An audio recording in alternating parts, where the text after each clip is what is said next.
I'm joined now by Congressman Ro Khanna. Thanks for joining me. Hey, Brian, thank you for having me back. So, Congressman, it's your effort, along with Thomas Massie, that's pushed forward this whole effort to release the Epstein files, to force a vote to release the Epstein files in the House. So, I want to talk about that bill in just a moment. But first, in terms of any new news that we have here, do you have any update in terms of the amount of Republicans that are defecting and even though they didn't sign on to the discharge petition, are now expressing support for this thing? I know that there were a few names floating around, including Eli Crane, Kevin Kiley, David Warrenson. Do you have any other updates here? Well, Massey and I are hoping for a big number. We're hoping for at least 30 to 40 Republicans. We'll see what happens. It's Massey and me versus the Trump White House. I mean, he's literally threatening to unendorse people. He's unendorsing Marjorie Taylor Greene because of this. Nothing has split the MAGA coalition more than this bill since Donald Trump walked down the escalator. I mean, that's the truth. It has really been mind-boggling to see online what's happening. Why do you think that is? It's almost become comical, the extent to which there has been no red line for Republicans. We have seen so many abuses, so many lies, so many obfuscations, so much manipulation, so much outward contempt that he has for his own voters. I mean, this guy came into office amid promises of lowering costs on housing and rent and groceries and eggs. And all he's done is shrouded the Oval Office in gold, build himself a $350 million ballroom, retrofit a Qatari jet to the tune of $1 billion that taxpayers pay for, buy a couple of Gulfstream jets for Kristi Noem. I mean, the abuses are so in your face. And so why is it finally happening right now that we're seeing this elusive fracturing of the GOP base? Can I be blunt with you, Brian? Yeah. Because I think our party's strategy has been wrong. For the time Donald Trump came down the escalator, we have been appropriately so focused on pointing out all his flaws. But we never thought, why did so many people vote for him? And the reality is they voted for him because they were forgotten Americans. They thought that the corrupt system didn't work. And what Thomas Massie and I did is we didn't frame this anti-Trump like so many of our party has framed so many of the issues. We framed this as, are you for the forgotten American? Are you for the Epstein class? Are you for survivors? That we share the anger that both the left and the right has with the governing system and a corrupt elite to whom the rules haven't applied and who have rigged the system against ordinary Americans. That the status quo, upheld in many cases by people from both parties, was screwing over Americans. And because we took that approach, and because of my friendships with Thomas Massie and frankly, Marjorie Taylor Greene, we were able to build a coalition that put voters first with respect and came at it in a different angle. And that is, I believe, the way you win. That is the way forward for the Democratic Party to build a durable coalition. Why do you presume that there is Republican support on this bill? I mean, in the same way that the MAGA base has stuck by Trump through thick and thin, only up until this point right here, we've also seen these Republican lawmakers, everybody in the Republican conference, do the same. And so it would be almost unfathomable to think that you would get any Republicans to speak out against him, much less Marjorie Taylor Greene and Lauren Boebert, Nancy Mace, Thomas Massie, Kevin Kiley, Eli Crane. I mean, the list is growing and growing. And so why do you presume at this moment that these people feel comfortable going against Donald Trump, who has been perfectly content to wield every weapon that he has at his disposal against these people as soon as he has the opportunity to? It's quite something, and they're risking their careers. They are saying that they don't care if Donald Trump doesn't endorse them, and it's showing now safety in numbers because they're seeing sort of the Wizard of Oz moment that his bark may be bigger than his bite, and there is safety in a large number of defections. But again, this goes to the core issue, which is the governing class has failed Americans. There is an Epstein class that needs to go. That Epstein class obviously literally has abused underage women, it raped underage women, covered up for the rape and abuse of underage women.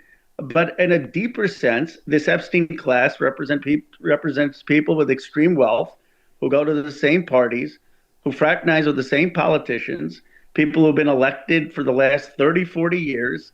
They are all part of a clique. Bernie Sanders tried to run against this clique. Trump ran against the clique on the Republican side. Yeah. And the Democratic and people in this country are like, we're done with the cliques. We're done with this group of people, who raise money from the same folks, who give the jobs as a recycling club, who go to a law firm and park themselves till the next administration comes in. We're done with it. We want real outsiders. That's why there's some conservatives, by the way, who have more respect for Mamdani than they do for some of the milquetoast incremental folks we have in our party. Yeah. And I think if we want to win back independence, if we want to win back the MAGA base, you've got to be bold. You've got to be willing to call out your own party, like I did Chuck Schumer. Guess who called out his own party and won the nomination? It was Donald Trump. He picked the fight. He said George W. Bush screwed up, and I'm going to make sure that we don't have people who got us into Iraq. And we're still polite with like half these senators who voted for us to get into Iraq. Like, we need to clean house and have reform in our party. We need to be the party of change. We need to be the party of new voices. We need to be the party that understands that a lot of the anger of the MAGA base was a legitimate anger against a governing corrupt class that had failed us. It's your bill specifically that's going to be brought up for a vote on the floor. So what can you tell us about your bill? What does it do? And can you speak to the concern that was raised, although I'm certain that it was raised in bad faith, by Mike Johnson, where he did this pearl clutching routine that it wouldn't give adequate protection to any of the minors or the victims? Well, first of all, that's not true. The way it's not true is that the survivors' lawyers helped us with the bill. Yeah. So, we're doing what the survivors want. The survivors are coming to the Capitol on Tuesday. We're having a big conference. If they were opposed to voting for my bill, they would say so. They all want us to vote for the bill. That's the biggest, the dispositive fact. And of course, the bill protects the identities of victims. Even the speaker at this point sees he can't stop the parade, so he's getting ahead of the parade. I mean, he's scheduling this vote for Tuesday. He wants this thing over with. And look, the reality is that this would cause a full release of the Epstein files. Get it out there. Get the information out there. And people say, well, what if they're prominent Democrats mentioned? Good. Who cares? They should be mentioned. Get them out. I mean, they shouldn't have buildings named after them. They shouldn't have positions in the Democratic Party. Fine. If they're Republicans mentioned, if they're Democrats mentioned, get it all out there. To put this in context, Brian, there are only 28 discharge petitions in the history of this country that have succeeded since 1935.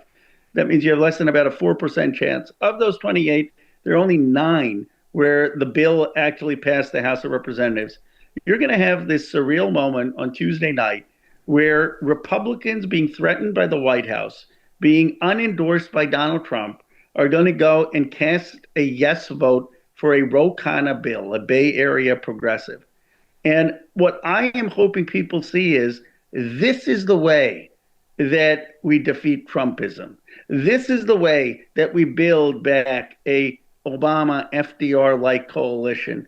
It is not simply by going and chasing every terrible thing Trump does. It is by treating the voters who voted for Trump with respect, understanding their anger and grievance, and then working in coalition to further a reform agenda and an economic agenda that speaks to them. I really believe that this is the way forward for the country.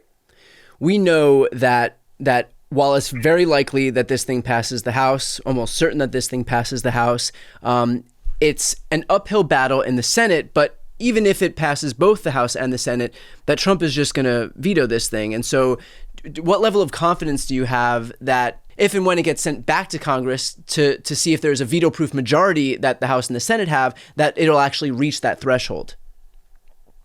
Well, look, we're hoping for 290. I was more confident at 290 till Trump has started basically I will unendorse you campaign.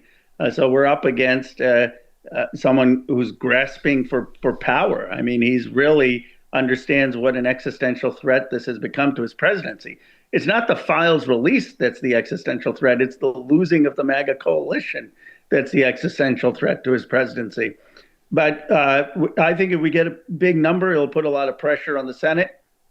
And the bigger the number in the Senate, the more pressure it's putting on a release of the files. Look, since Massey and I have done this, we have made progress. I mean, the Justice Department has released some files because I wrote to the estate, Epstein estate with Comer. We've gotten other emails released, led to the disclosures about Trump's involvement with Epstein. We're going to continue to follow all of that. And the more that people are talking about this, the more pressure there's going to be for more of the files to be released.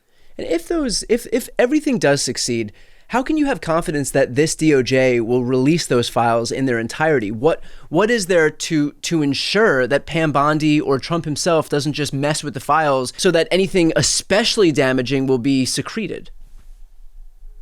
Well, we know what's in the files. I mean, I haven't seen them, but the lawyers of the victims have. So there are independent ways to verify whether what's being released is honest and true.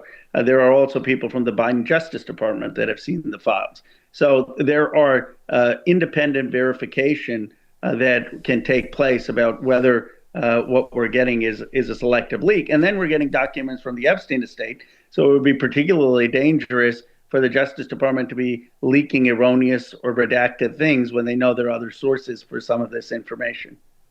Can you speak on the fact that immediately after the discharge petition ripened, so got 218 votes, there was an effort, I believe, led by Tim Burchett to just pass this thing by unanimous consent. And what that would do is just basically offer an up and down vote, yes or no, this thing passes, and then it moves on to the Senate. But what that would do in effect, in practice, is not put people in the difficult position of having to actually vote yes or no on this thing. So can I have your reaction to the fact that this was the immediate effort in the aftermath of seeing the inevitability of this bill to try and pass it by unanimous consent?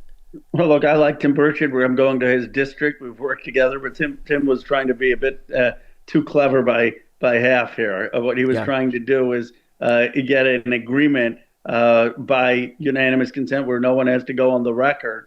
And he hadn't consulted his own leadership or our leadership about it. And there were both Republicans and Democrats who wanted to have a vote.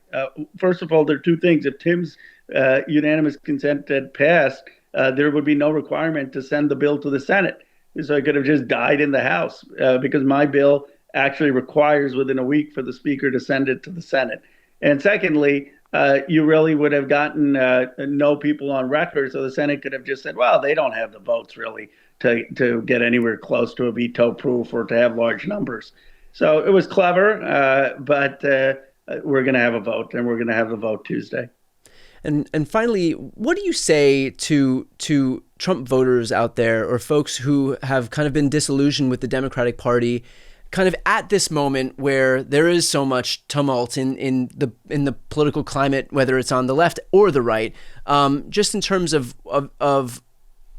there are a lot of folks who are going to feel politically homeless. There are a lot of folks who are, as we see the Trump-Green feud continue to play itself out, who continue to leave Trump's side or leave Marjorie Taylor Greene's side. Obviously, there's this growing faction with the whole Nick Fuentes, Tucker Carlson thing, and the Ben Shapiro faction of the Republican Party. So, and then on the left, you've got people who are recognizing that the centrism that we've seen at play with the shutdown, is exhausting for a lot of people as they continue to rally around younger folks and more progressive folks. And so just at this moment where there are a lot of politically homeless people, what's your message to them as we head toward 2026? That it's great that we're going to have this clearing of a governing elite that has held on to power too long and that has participated in a system that really has become rotten, a system that is awash with big corporate money, a system that is awash with donors and lobbyists, a system that has led to the largest income inequality, a system where people don't have health care and are seeing skyrocketing premiums, a system where the working and middle class has been left behind and seen enormous wealth accumulate in the hands of a few billionaires and now soon to be trillionaires. That obviously we need something different. And there is a possibility of a massive realignment in American politics that restores our politics to a grassroots politics that says we're going to tax the billionaires. We're not going to have these foreign wars. We're going to have national health insurance.